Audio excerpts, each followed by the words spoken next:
Get ready to hear the truth about America on a show that's not immune to the facts with your host, Dan Bongino. Folks, I'm really sorry to tell you, but this is how you play ball. Well, what does this mean? The microphone, the book? No, this. This meaning what the Democrats did and Joe Biden yesterday. They play for keeps, and what are, Republican rhinos do? They play to be cutesy and nicey and to, grease up and kiss the collective arses of the Washington Post editorial column and the New York Times, hoping they'll be liked. Oh, like me. What is that, the Sally Field?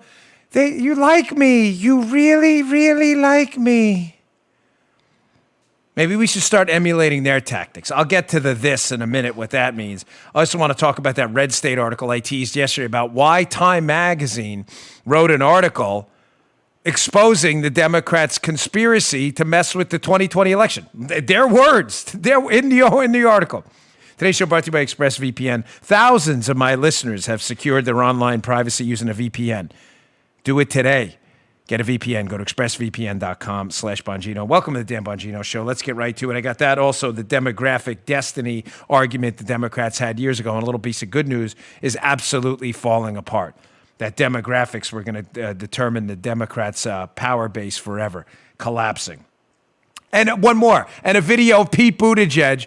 Again, there's no human being on the planet who says less by saying more than Pete Buttigieg.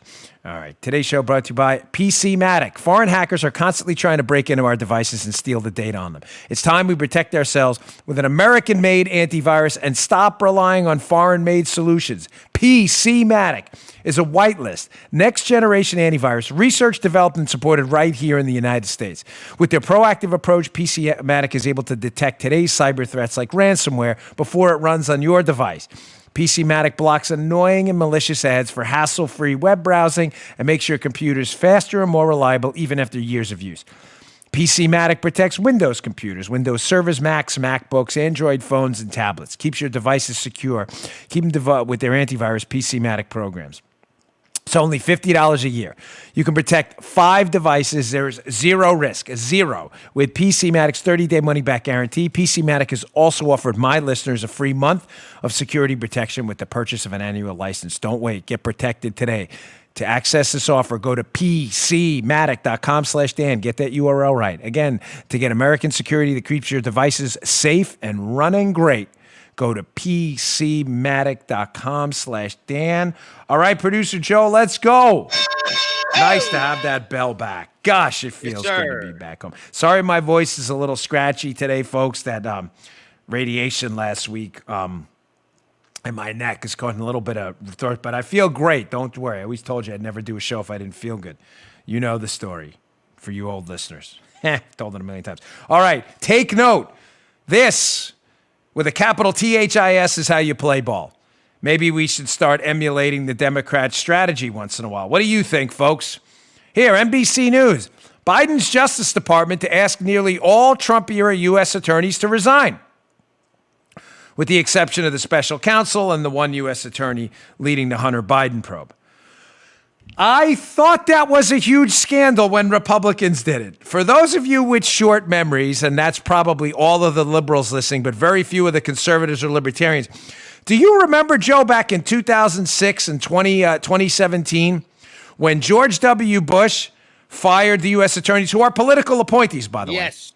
You remember that? Yes, it was do. Yeah, do you remember? absolutely. Joe was in talk radio back then. What a huge, dreaded air quotes here, folks, scandal that was. Oh, my gosh. George W. Bush is asking for the resignations of Clinton-era United States attorneys who are political appointees. Scandalous. Scandalous. The media lost their minds. Remember when Trump did it in 2017? Preet Bharara, that hapless buffoon up in the, Southern District of New York, the U.S. attorney there, who was kissing Trump's butt before he realized he wasn't going to be attorney general or something. Preet Bharara said, I'm not resigning, and made a big political stink about it. So notice now, NBC, there's a reason I put the NBC article up. So now Biden does the exact same thing to a greater degree. There were actually more AUSAs pushed out than when Bush did it. I believe Bush pushed out 7 of them, 7. I was giving you Joe Biden number 7. Pushed out 7 of them. Biden, it's a multiple of like 8 times that. But notice how NBC just reports like it's no big deal. Why? Because it isn't. Because United States attorneys, the government-appointed prosecutors that prosecute federal crimes, and their AUSAs, Assistant United States Attorneys, the United States attorneys are political appointees. Therefore, when politically elected leaders change, it is not uncommon at all to ask them to leave to put in people you trust to enforce the law. But it's a big scandal when Republicans do it. This is why I'm begging the Rhino class, the Liz Cheney class, the Romney class, the Adam Kinzinger class, these hapless sellout politicians with no guts and no cojones at all, none, no political guts whatsoever. I'm asking you, please, to put aside your nonsense and finally start to fight back using the tactics the Democrats use. Forget the media. Stop trying to kiss their butts. They don't care about you. They will make a story out of anything. When Trump asks United States attorneys to leave if he wins again in 2024, and he asks them all to resign, just ignore the media because they're frauds. And remember this day, this story right now, where when Biden did the same thing, it was reported as what? Straight news. Biden asks United States attorneys to resign. That's what a straight news outlet would do. But I can guarantee you if Trump wins again in 2024, when Trump says to do it, they'll be like, in a potentially politically motivated move, President Trump asks appointees from the Biden administration. You see how that's editorializing? I just wanted to bring that up in the beginning. Take note. This is how you win. You plow right through the dumb media narratives and you do it anyway. Because when the Democrats do it, the media doesn't even bat an eyelash. It's ridiculous. All right, moving on. I covered this yesterday, this Red State story. It's important. It's a Red State story about the Time Magazine, the Time Magazine article I addressed last week, where Time wrote a piece basically admitting that the Democrats, liberal groups, big money, social media companies, and big business conspired in a conspiracy, their words, not mine, their words, to manipulate the 2020 election. This Red State piece addresses this. Like, why did they do this?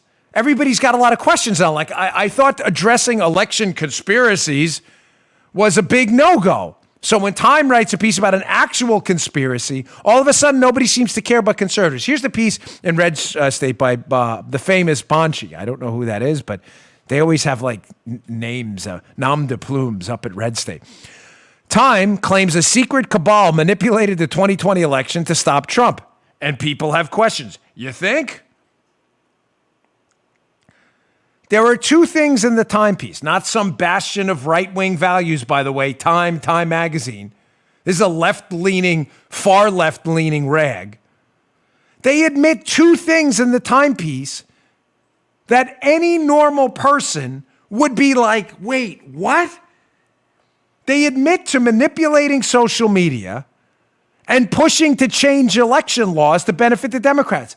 God forbid, and that is not using the Lord's name in vain, this was a Republican, that would be, Hades would break loose.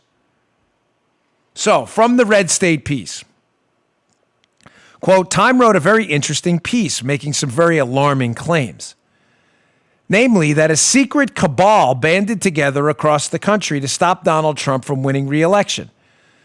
This included everything from manipulating media coverage to getting election laws changed, at least according to Time's account. Folks, this is not my account. It's not Dan Bongino's opinion. Time wrote it in the piece. 2 things, so we keep this conversation on track. They admit to manipulating social media to manipulate the coverage of the news coverage of the 2020 election. And second, that they push to change election laws that would favor the Democrats. Again, this would be an enormous scandal of generational proportions in the media if a Republican admitted to this. Why am I covering this right now after the United States Attorney story? Because it proves my point again, to ignore the media hacks. They are not serious people. They are activist propaganda, Soviet Union style Pravda goons. Just ignore them. You will never win a debate with them. They have no standards at all. What happens under Democrats, election manipulation and manipulation of a media coverage, is celebrated as, I'll get to this in a second, strategic brilliance.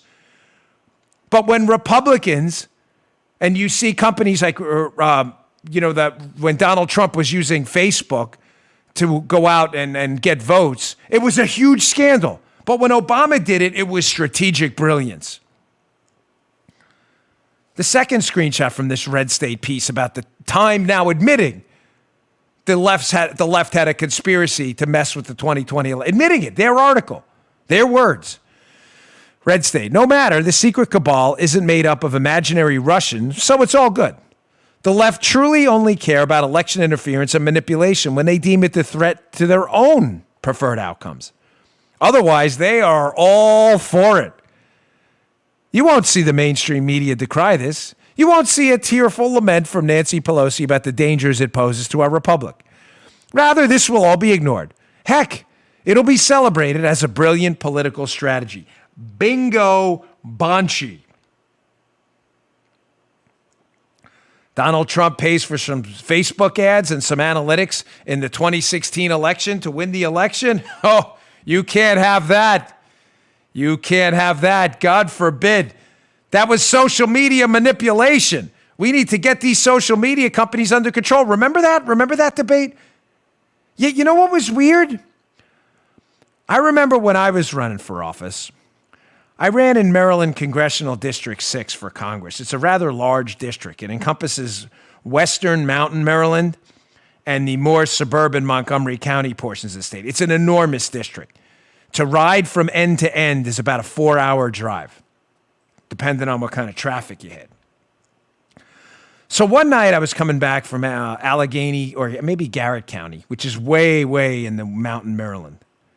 And I was really getting tired, and I used to listen sometimes to C-SPAN on the radio because we couldn't afford, remember that Sirius XM back then where you can listen to Fox or something? So I used to turn on C-SPAN.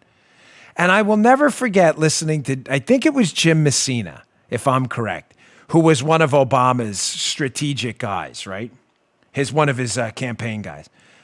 And it was Messina on C-SPAN, folks, I'm not kidding, bragging about how Facebook gave them access to this treasure trove of back-end information in a dashboard that they then used to get people through their Facebook accounts, to get their friends in the Facebook account to vote. I remember it like it was yesterday. It's still out there. I forget the name of the project they had, but it was 10 times as intrusive as what the Trump campaign worked with Facebook to do to get votes in the 2016 election. But amazingly, Facebook and others, and even rhino Republicans with no guts, fell for this and were like, oh my gosh, this is a big scandal. Donald Trump used Facebook to get votes. Really? Because Messina and the Obama administration did it times a factor of 22,000 to do the same thing. But weird how it's only a scandal when Republicans do it and when Democrats do it. It was celebrated. They were on C-SPAN bragging about it.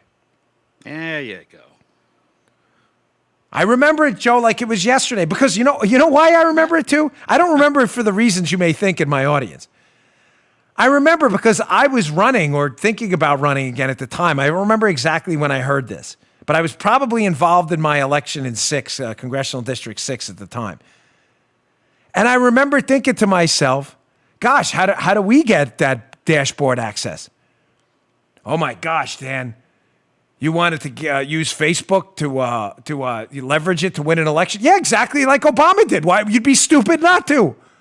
That's why I remember that. Because at the time, folks, I remember thinking to myself, wow, that is pretty clever. Facebook allows access to the dashboard? Why can't Republicans do that too? I remember it like it was yesterday, thinking, gosh, these Democrats, they really nailed us on that. And then when Trump did in 2016, to a lesser degree, because they didn't allow that back-end access anymore, but they did allow some data mining on there. When Trump did it, it was a huge scandal. What a scam. So what's the solution to this? The Democrats now admitting they did it. Well, why did they admit it? Why is Time Magazine now admitting to a secret cabal that manipulated the 2020 election for the Democrats? I told you why last week. I just want to quickly get to it again because there is a solution for this. First, they're doing it because they know the information's going to get out. So this is their opportunity now to get ahead of it and reframe it exactly as I said to you before. And as Bonshi suggested in that second screenshot from the Red State piece, that they're going to reframe the debate now before it gets out and leads to an argument about, oh my gosh, the Democrat, there was a conspiracy to manipulate the 2020 election. They're going to reframe it in advance, which is what the media will do for them, as Bonshi's right, strategic brilliance. And the media will all take their talking points, only discuss this not as election manipulation, discuss it as strategic brilliance. That'll be their talking points going forward. Bank on it, take it to the bank, cash that check. What's the solution to this? What I told you before, ignore media narratives and plow straight ahead with two things. Number one, this election, most of you think I'm getting a lot of these emails, and folks, I have to tell you, they're getting increasingly disturbing, and I'm getting very worried about some of the folks in my audience giving up here. I can't emphasize to you in strong enough terms how important it is that we continue this fight going forward, no matter how insurmountable the odds are. You don't ever forget, tattoo it on your brain, that line, that quote I repeatedly say on this show, that an enemy is not vanquished until he considers himself so. If you consider yourself defeated and you act defeated, you are in fact defeated. Why you would want to be defeated, I don't know. But I keep getting these emails from a small minority of viewers and listeners, but it's enough that it's starting to disturb me.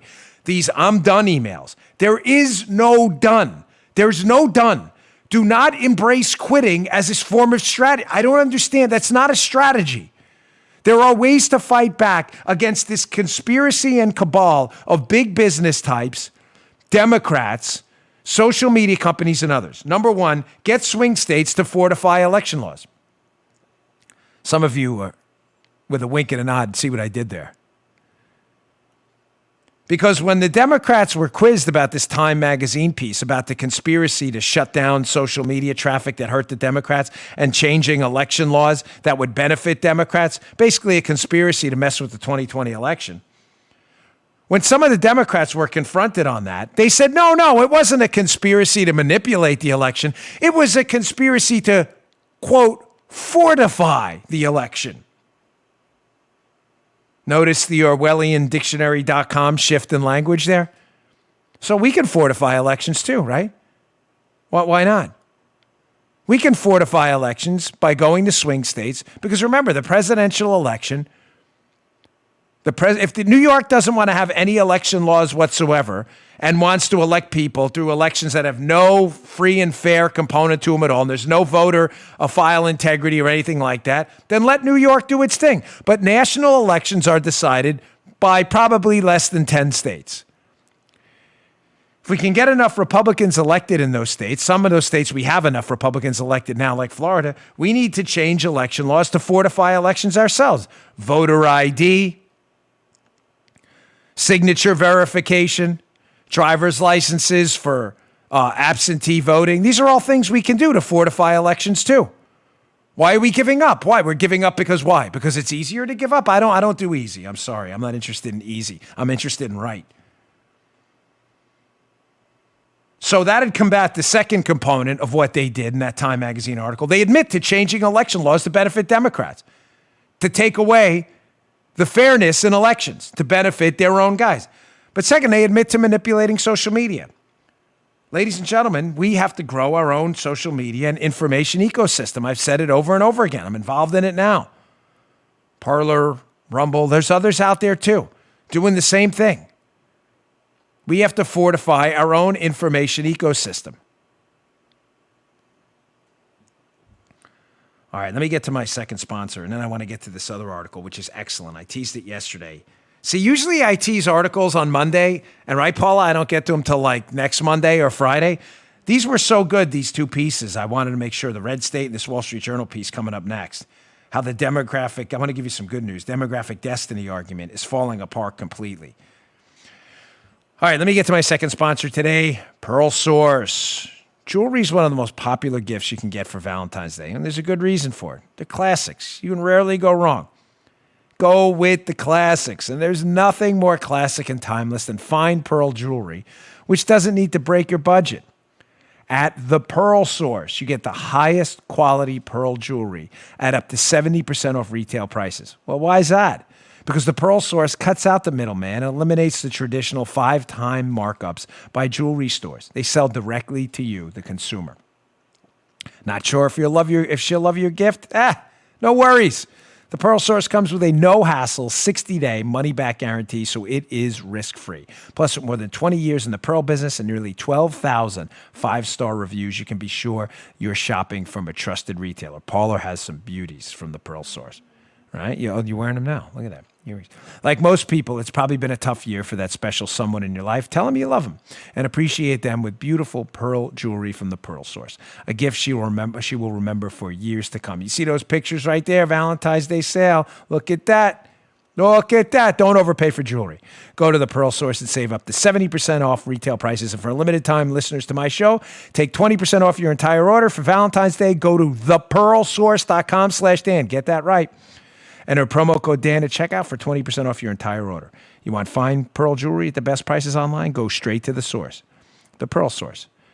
Go to thepearlsource.com/Dan. Enter promo code Dan at checkout today. All right, thanks, Pearl Source. Appreciate it. Remember that demographic destiny argument we heard from after the Obama era? It went a little bit like this, folks. The Democrats were cautioning people all over the country, saying, hey, if you're a conservative or libertarian or Republican, I want you to know you're finished. Joe, you're wiped out. Don't even bother. The demographic destiny is going to take over. The Democrats will be the party in power forever because there'll be this consortium of young voters, Hispanic voters. I had to write this down. Minorities, white upper class voters, and women. And let me tell you something. Let me tell you, they won't ever vote for a Republican again. It's going to be a minority America, and you Republicans are finished, so you might as well surrender now. I remember hearing that. No, I remember, again, I have a pretty good memory of the Obama era for all the wrong reasons. I remember hearing that argument, and at the time, being troubled by it. Like, oh my gosh, you're telling me there's nothing we can do as Republicans to fight for liberty and freedom, that we're going to lose no matter what we do? But then a strange thing happened, Joe. We had the Tea Party revolution in Congress where, what was it? Upwards of, 40 to 60 members on the Democrat side lost their seats. Mm-hmm. We had local governors, city councils, mayors. We had a historic loss of Democrats at the local and state level.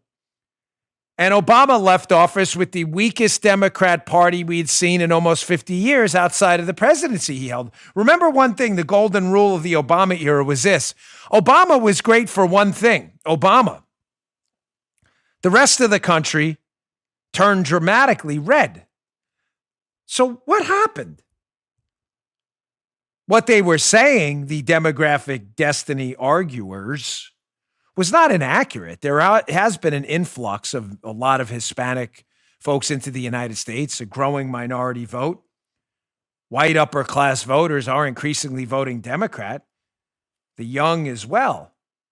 So how did that fall apart and lead to not only the Donald Trump presidency, but after the argument was made with the Obama victory in 2008, how did it lead to an era of, outside of, I think, what's going to be a blip in this Joe Biden victory, lead into an era of a Republican renaissance? It had the opposite effect. Well, this Wall Street Journal article nails it down pretty good. It's worth your time, by a John J. Miller. Every time I see John J., I think of Rambo. Rambo, John J. Remember Richard Crenna in First Blood? Rambo, John J. Rambo always used that middle initial. It was important. He's got this article, John J. Miller, not John J. Rambo. Majority Minority America? Don't bet on it. How a Census Bureau error led the Democrats to assume they were on the right side of an inexorable demographic trend. Joe, I know you remember every show we've ever done. It's like a catalog in your head. We actually covered this. Why this argument? So just to be clear, the premise we're trying to make. Mhm.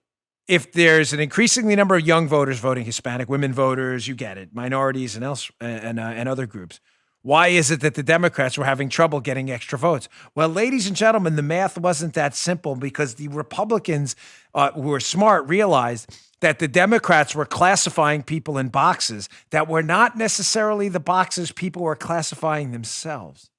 Stated quite simply, we're going to win because of the growing number of Hispanics. Fascinating, because a lot of people didn't classify themselves as Hispanic. Well, what happened? This is a personal topic to me. I'll explain in a minute. Let's get to the screenshot first from this piece. Why this theory of a growing Hispanic vote was going to lead to a permanent Democrat majority totally fell apart. Well, they quote this Mr. Alba, who's a professor at the CUNY, City University in New York. I went there.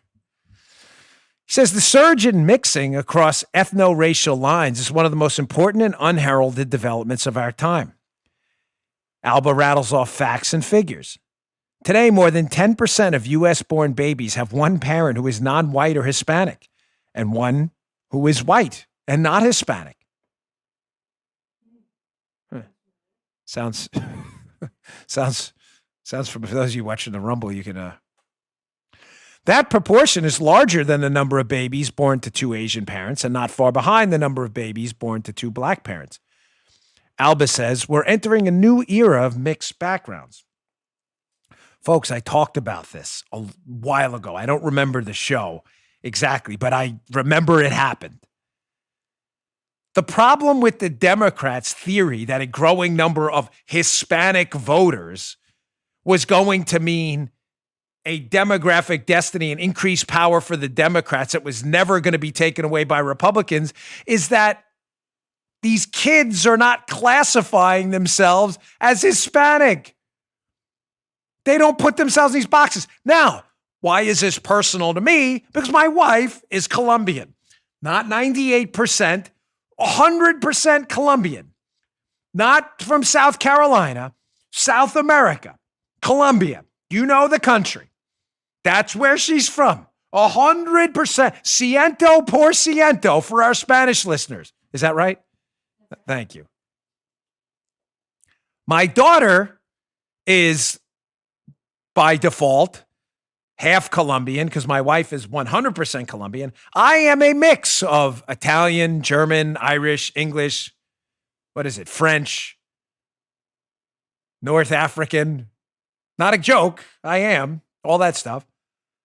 My daughter doesn't identify as anything but an American. So when Democrats go out and pitch policies directed to the Hispanic vote, they're talking to people they think they're talking to who don't see them as talking to them. You get it? Is that making sense? It's like devising policies to appeal to a union vote for people who aren't in unions. They're like, well, that doesn't apply to me. It's not that my daughters in any way reject my wife being from Colombia. It's that we don't raise them in our house as in boxes. You're to think like a Hispanic woman. No, you're to think like an American. I thought the whole melting pot thing, Joe, crazy. I thought that's what we were doing in America. I thought that's what we were about. Yeah. Just a crazy idea, I know, but I thought that's but you understand how the box theory works for them? They're trying to keep people in boxes who don't think they're in boxes. That's the problem. That's why this whole majority-minority demographic destiny for the Democrats theory totally fell apart. Because they're talking to people in a box who don't have themselves in the box. So what led them to believe that there was this mass influx of Hispanic voters that were categorizing themselves as Hispanic? Why else would they make a marketing pitch? They want to talk to people, right, who are Hispanic. They better be talking to people who consider themselves Hispanic or it's a waste of time. Is any of this going over anybody's head? Nah, easy. Okay, thanks. I'm just, there are liberals who listen. I have a tough time with this. Well, here's your answer. This was fascinating. I really enjoyed this piece. It was from this weekend. From the Journal piece. Well, the difficulty started as the federal government prepared for the 2000 census and sought to recognize the small but growing number of multiracial Americans. The Census Bureau decided to let people like Mr. Woods, they talk about this guy, talking about Tiger Woods, by the way, who's multiracial, check off more than one racial box on their forms. Well, leaders of liberal civil rights groups lobbied against the change. They feared a recognition of multiracialism would dilute the numerical strength of minorities and make it harder to enforce anti-discrimination laws. Well, the Office of Management and Budget devised an ironic solution to the dilemma. The OMB, whose responsibilities include maintaining the consistency of data across federal departments, revived an old version of the one-drop rule from the Jim Crow era. Not sure we want to emulate the Jim Crow era, Joe. Probably not a good idea. And in fact, a very bad idea. According to which, a single African ancestor made a person entirely black. The OMB decided that Americans who designated themselves as white and something else on their census forms would be classified as non-white. There you go, folks. That's exactly what happened.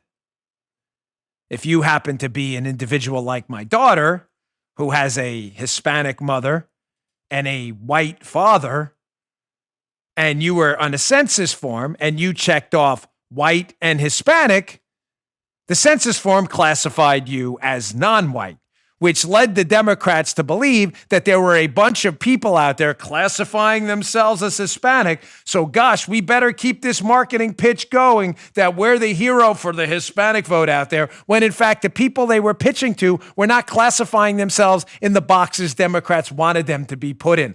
Kind of a big tactical error, no, Joe? Yeah, Daddy. Yeah, Nanny.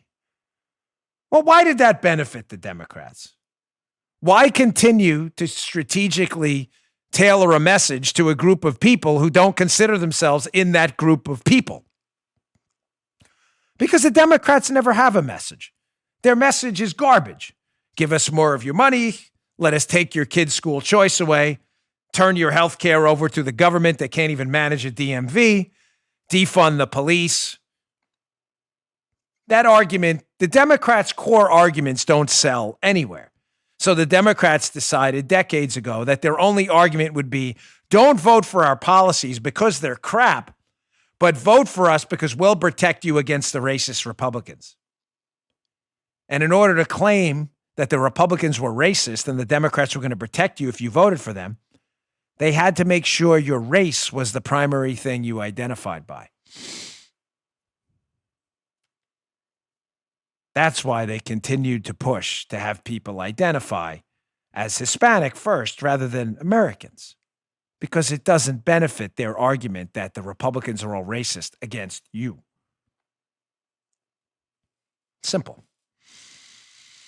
All right, I'm going to get to this minimum wage block next. Let me get to my third sponsor here. This is important. I thought the Democrats believed in science. That's what we were told, right? Well, what about the science of economics on the minimum wage? There's probably fewer areas anywhere in economics where there's more mass agreement that the minimum wage is a disaster than this particular topic. But again, the Democrats believe in science only when it benefits them.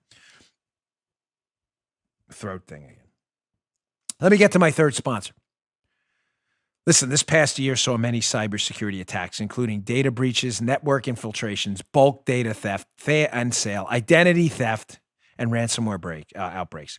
The large shift of employees working remotely has coincided, sadly, with an increase in these attacks. A recent study suggests that remote workers have become the source of up to 20% of cybersecurity incidents that occurred in 2020. Folks, bad news. It's important to understand how cybercrime and identity theft are affecting our lives. It affected mine. I had my identity stolen. It was a disaster. It took me a year to clean up. Every day, we put our information at risk on the internet. You could miss certain identity threats by only monitoring your credit. Good news. There's LifeLock. LifeLock is a leader in identity theft protection. I have it for me, my daughter, my mother-in-law, my whole family. My daughters, I should say. LifeLock detects a wide range of identity threats, like your social security number for sale on the dark web. If they detect your information has been potentially compromised, they will send you an alert. I get texts on my phone. No one can prevent all identity theft or monitor all transactions at all businesses. But LifeLock can see threats you might miss on your own. Join now. Save up to 25% off your first year. Don't wait. Go to lifelock.com/Bongino. That's lifelock.com/Bongino. Get 25% off. Don't mess with your identity. You'll regret it later. Lifelock.com/Bongino for 25% off. All right, let's get back to the show. So, the Democrats, again, claim to be the party of science. That's always laughable. That's a joke. The Democrats don't believe in science at all. When the science disagrees with them, the Democrats disagree with the science. Remember when the science said that there's very little risk to students from going back to school? The Democrats just ignored that one. Well, there's a lot of science about the minimum wage. Why? Because it's relatively easy to study, and the arguments against a wage floor are pretty simple to understand. And as the great Thomas Sowell says often, Joe, what do you think the real minimum wage is? Well, Thomas Sowell has an interesting statement to say about that, let's say. The real minimum wage, Joe, is zero. If you get fired from your job because of minimum wage law, you are making zero, which is in fact the minimum wage you can make, which is nothing because you have no job. Minimum wage is quite easy to explain, folks. For the liberals listening who have a hard time understanding why demanding employers pay more to employees, money they may not have, or money that those employees, given their skill level, may not add to the person's business, I will give you for the umpteenth time the very simple example of a lemonade stand, because liberals listening have a tough time with economics, math, basic things like that. So if you were to own a lemonade stand, liberals listening, this is a very easy example. And at that lemonade stand, you're making roughly $20 an hour selling lemonade with one employee. Well, let's say you had to turn some people away because there's a long line because you have one employee. So you say, well, I think I'm going to hire a second employee to serve lemonade at my lemonade stand. You do the math and you say, well, we've been turning away about 5 customers an hour due to long lines. The lemonade's $1. So forgetting your expenses for a minute to make the math simple for the liberals listening. So that would mean if I hired a second employee, I'd make roughly $5 extra an hour. So if the government sets a minimum wage, and I'm trying to keep the numbers even though they're low and feed into the Democrats' absurd arguments, I'm keeping the numbers low because liberals listening don't do math very well. So if the government mandates a $15 an hour minimum wage for your lemonade stand, then what happens? Well, now let's say your one employee makes $10 an hour, has to make $15. So now you're only making roughly $20 an hour, right? From your clients who are coming in. You were turning away 5. So now they want you to hire a second employee, which would cost you $30 an hour in labor for $25 an hour in revenue. Joe, I'm just checking. If there's $25 an hour in revenue coming in, forget your other costs, sugar, lemons. I'm trying to do simple math here. But it's costing you $30 an hour just to be in business. My very simple math, check me if I'm wrong, Paula, you too, would mean you'd be losing $5 an hour selling lemonade. Is my math accurate? Yes, it's okay. I'm not crazy. The verdict is in. I haven't hit the gavel in a while. Armacost is right. You would lose $5 an hour to stay in business by having to hire someone else. So what do? Well, again, I know liberals have a tough time with this math, very complicated algorithms like that. Mathematical equation. That was some high-level calculus we just did there. You just don't hire that other employee that you would hire to grow your business because you would go out of business. It's not hard. Doink. I mean, it's just complicated. Washington Times. Biden pushes to raise the minimum wage to $15 an hour. CBO study determines it would kill 1.4 million jobs by Stephen Dinan. Now, the Democrats love the CBO, of course. That is their golden calf. They're on the knee of the CBO. We love you, CBO. Worshiping. They're chanting. They have like almost religious, fanatical type chants to the CBO.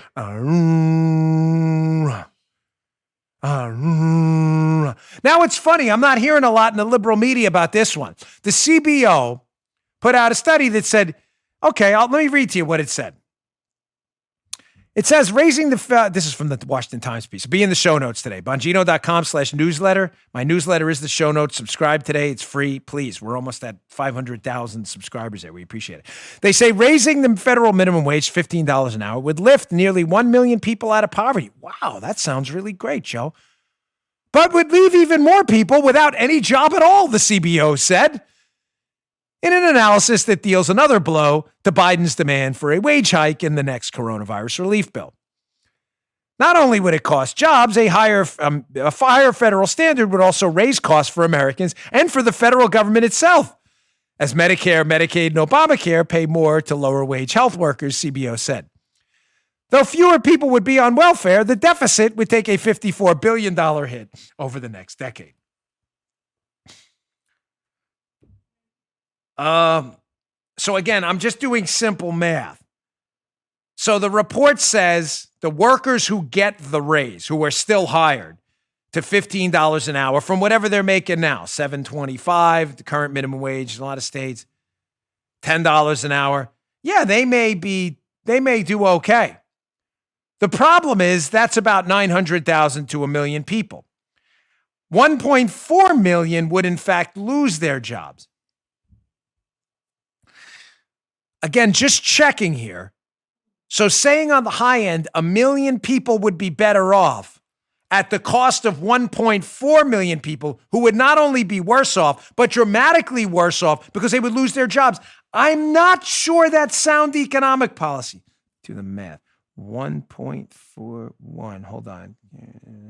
4. That means 400K. That's 1,000 for liberals. 400,000 people. 400,000 people, even if you zeroed out and said, well, a million here, 400,000 people who would be dramatically worse off on net, even if you zeroed it out. 1.4, a million who'd be better off. That's being nice and cutesy for the liberals. But again, Democrats don't care. Science doesn't mean you still are falling for this. If you're a left-leaning younger Democrat in college and your roommate has my show on and you're listening, are you still falling for this scam? You know, forcing employers to pay more than their employees' skills are worth probably doesn't make sense. You know, this economic science of the minimum wage is conclusive that at a minimum, there'll be adverse costs. When looked at sanely, there'll be serious adverse costs. And you support it anyway. Why? Because you fell for the fight for 15. So fight for 15. Fight for 50. Fight for what? Unemployment for 1.4 million people? You ever hear of Pareto optimization or Pareto efficiency? Look it up. Pareto. The whole idea that government policy should be dictated by the idea that any policy should serve to make some people better off while making no one else worse. This policy supposedly makes 1 million people better off while making 1.4 million people unemployed with a wage of 0. What is that? She's playing voicemails over there on speakerphone. They're really loud. Who was that? Oh. Anything important? You need to take that? Should we interrupt the show? You need to go outside? How are you feeling about that? Let's go to more. There's a great piece by David Hersani, who's really, really a good writer. National Review. This will be in the show notes. Please read this. Again, Bongino.com/newsletter. Subscribe today. You'll get these great articles every morning.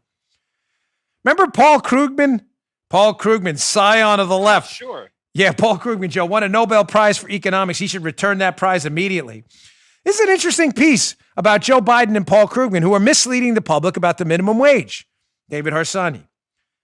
Here's the first screenshot from this piece where Biden's trying to claim that, yes, basically all the economics on this are good on the minimum wage. All, meaning there's no counter perspective on that.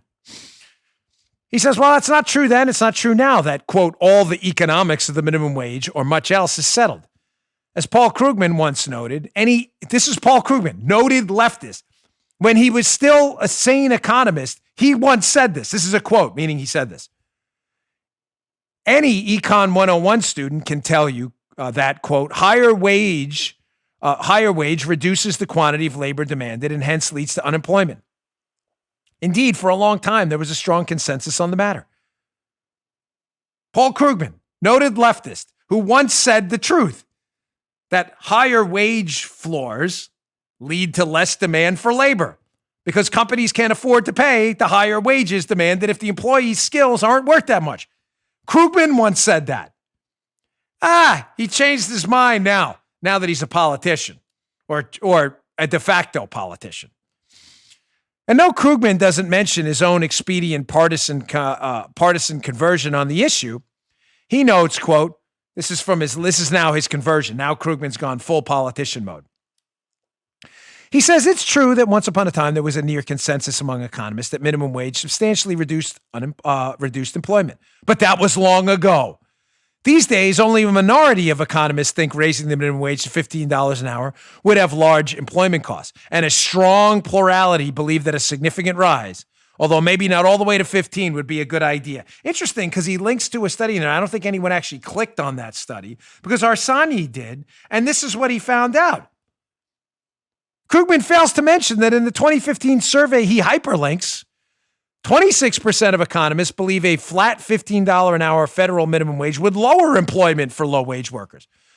24% said otherwise, and 38% weren't sure.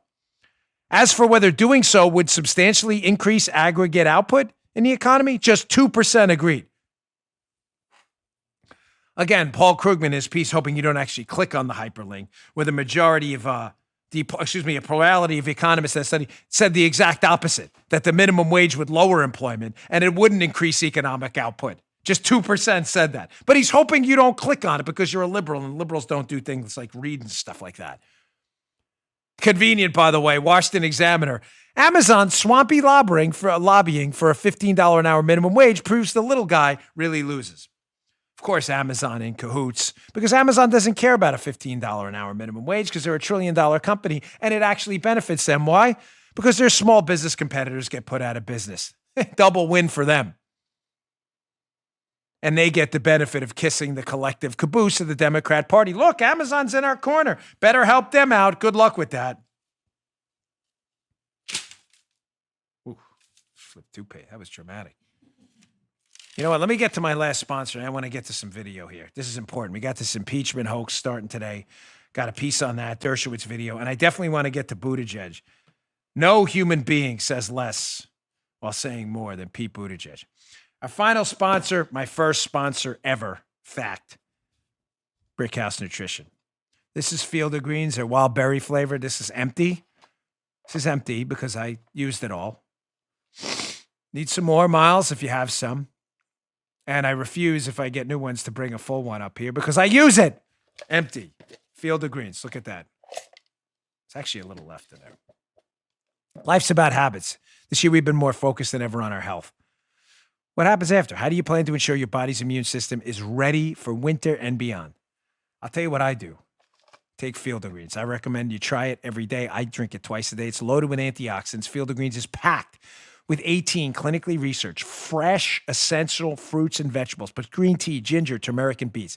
It's a powerful combination. It supports health, metabolism, blood pressure, and digestion. It's complete with pre- and probiotics. Field of Greens is not only good for you, it's good for the entire family. Just put a scoop in a glass of water, stir, you're done. I put in green tea, sometimes tomato juice. It's really good in orange juice too. I take it twice a day. It is my now go-to given my health conditions. Always been. Paula loves it. Go to brickhousenutrition.com/Dan. Notice on the back too, it says nutrition facts, not supplement facts. Why? This is wholesome ground up fruits and vegetables. This is real food here in this. Real food. Wholesome ground up fresh fruits and vegetables. It's not some cheap extract. Go to brickhousenutrition.com/Dan. Get 15% off your first order with the promo code Dan at checkout. Go to brickhousenutrition.com/Dan. That's brickhousenutrition.com/Dan. Use promo code Dan. It's available in multiple flavors. It is my go-to. Check out Field of Greens today. Field of Greens. brickhousenutrition.com/Dan. Okay. Folks, the impeachment farce hoax is starting today.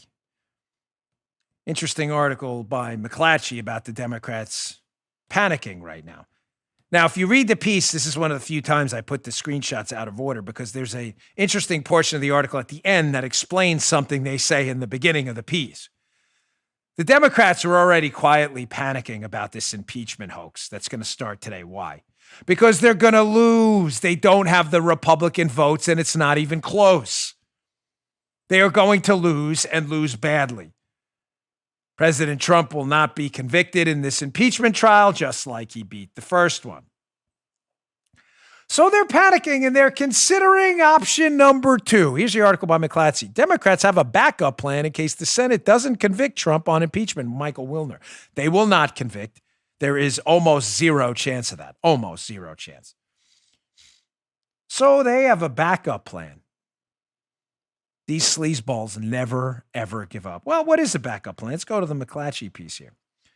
Well, the Democrats' attention is now focused on Section 3 of the 14th Amendment, a rarely cited Civil War-era provision, which allows Congress to bar individuals from holding office if they've engaged in an insurrection.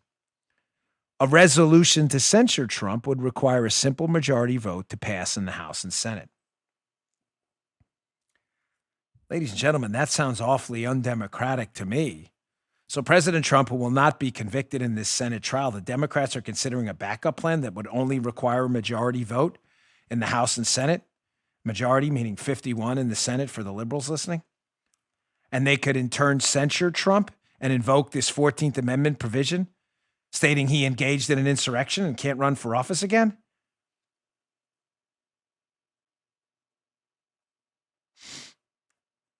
That sounds awfully totalitarian to me. What are they afraid of? That's what I've been telling you for the last month or so. They're afraid of President Trump running again. They know there were 70 million plus Americans who still support him. They're seeing the failures of the Biden era right now, just in a month, and they're terrified of him running again. They fear Trump. They fear he's going to flip the script. Here's another piece from this, another screenshot from the McClatchy piece. Some of the scholars who are helping draft this resolution are engaging in late night calls with congressional staff from the offices of Senators Sheldon Whitehouse of Rhode Island, Dick Durbin of Illinois, Tim Kaine, as well as Rep. Stephen Cohen of Tennessee, and Wasserman Schultz and others. Folks, they are terrified Trump is going to win. He is not going to be convicted in this trial. There's no chance. And then Trump is going to do what I said he's going to do. He's going to come back and use this. Hey, hold on, I got to read this to you. I put this up. I was on a plane the other day and I was bored. So I put this up. I suggested what? What did I tell you? That the Democrats are only going to fortify Trump with any effort to impeach and convict in this trial because Trump is going to win and he's going to come back even stronger. So I was on the plane coming back from Houston and I put this on Instagram. I said, the Democrats are only fortifying Trump with their gratuitous impeachment farce. President Trump should absolutely run in 2024 and double down on his renegade approach. I said he should announce and say this: I was spied on, falsely accused of the worst of crimes, impeached twice on fairy tales and hoaxes, attacked by the media, the swamp, the Democrats, the swamp Republicans, big tech, China, and the socialists, and I'm still standing. I can't tell you what I wrote at the end. You'll have to see on Instagram. Some people were not happy with me. I understand. Damn, the language. I get it. I'm from Queens, though. It's not a curse word in Queens.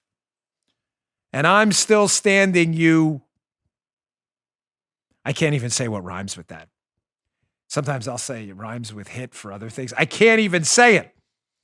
But I think that's what he should do. And the Democrats know that's what he's going to do. And they know they're in deep trouble. Here's a quick video. Alan Dershowitz just demolishing this absurd post-presidential impeachment trial in the Senate. He makes some key points here. It's about a minute. Here he was on Newsmax with Sean Spicer. Check this out. Number one, the Senate has no jurisdiction over a former president.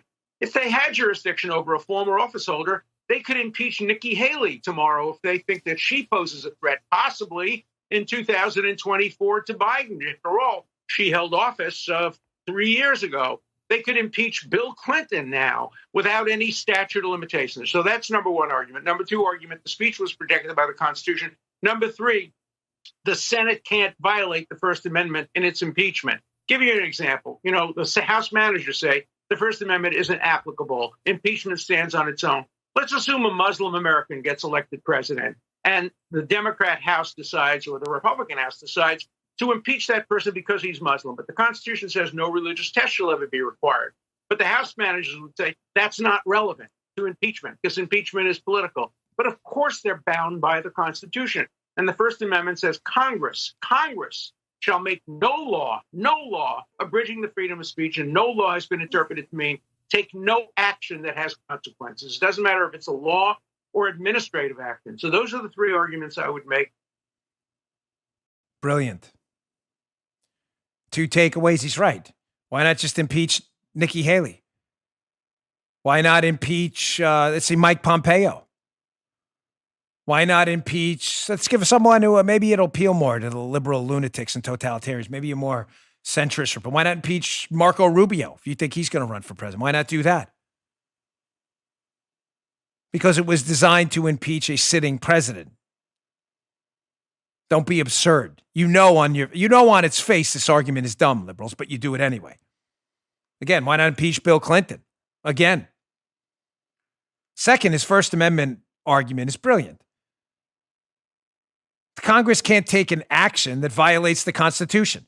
The president asking people to march, quote, peacefully and patriotically to the Capitol breaks no known U.S. law, and prosecuting him for it, even if it's from a political trial, not a criminal one, it still violates his First Amendment rights and violates the tenets of the Constitution. No good. Brilliant by Dershowitz. All right, this is amazing. We're going to get to a show for the first time ever, the whole show. All right, a quick video at the end. No human being on planet Earth, or maybe in the cosmos, if there are other beings out there, says less while saying more than Pete Buttigieg. Listen to this, where Pete Buttigieg makes the point, but he always does it so eloquently, you think he's actually saying something of substance. Here's Pete Buttigieg making the absolutely absurd point that after he's done saying it eloquently, like, oh my gosh, that may make sense. That don't worry, folks. Roads are not just for cars. They're for people too. Please, I'm not kidding. Young kids listening and liberals who can't quite process information right. Please do not walk in the road and take this advice that roads are for people too. They're for cars. If you walk in those roads, bad things will happen. I got hit by a car once. Don't do it. It's not fun. So did my brother. But listen to Pete Buttigieg explain how, roads aren't just for cars. They're for everyone. Check this out. What's the biggest way that transportation has been permanently changed by the pandemic? It's too soon to know for sure, but I think it's safe to say that our old patterns of life, the 9 to 5, Monday through Friday commuting patterns, are not going to be exactly the same. Yeah, and so how might that change what your staff does? We think trains, planes, and automobiles, but what about bikes, scooters, wheelchairs for that matter? Those are things you plan to pay more attention to? Absolutely, yeah. Look, roads aren't only for vehicles. We got to make sure that pedestrians and individuals and bicyclists and businesses can all coexist on the same roadway. Paula said it right. But I swear to you, before the show, Paula's like, I can't take this guy. Please, if you own a business, Joe, is this sound advice? I just want to make sure, because if we're going to put out a Dan Bongino service announcement here, one of our de facto kind of PSAs, just check me if this is good advice. If you're a business, please do not build your business in the middle of the road. I'm just checking. Is that, Joe, is that sound? Because Buttigieg said roads are for businesses too.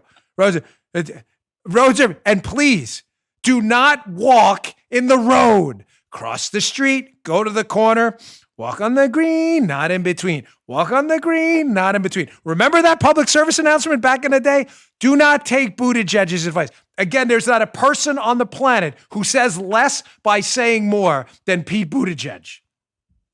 I swear this morning she said to me, I can't take this guy. He doesn't say anything ever. All right, remarkably, we're going to get through all this. Ladies and gentlemen, PolitiFact strikes again. You know, the fact check. They're checking facts, Joe. PolitiFact. Well, they did it again. They got us now, Joe.